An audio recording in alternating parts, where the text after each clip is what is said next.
আসসালামু আলাইকুম ভিউয়ার্স, আশা করি সবাই ভালো আছেন। আজকে আমি দেখাবো একটি শক্তিশালী মাল্টিপ্লাগ কীভাবে তৈরি করবেন।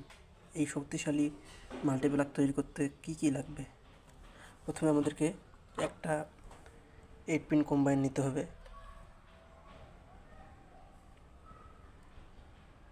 সাথে একটা ভালো মানের তলা নিতে হবে যেন ভেঙে না যায়।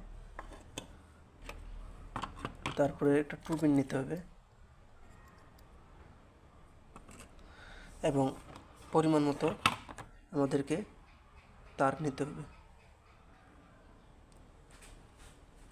তাহলেই একটি শক্তিশালী মাল্টিপ্লাগ তৈরি করা যাবে। আমি নেক্সট ভিডিওতে দেখাবো কিভাবে একটি শক্তিশালী মাল্টিপ্লাগ তৈরি করা যায়। ভিডিওটি কেমন লাগলো সবাই জানাবেন। সবাইকে অসংখ্য ধন্যবাদ। আসসালামু আলাইকুম ওয়া রাহমাতুল্লাহি ওয়া বারাকাতুহু।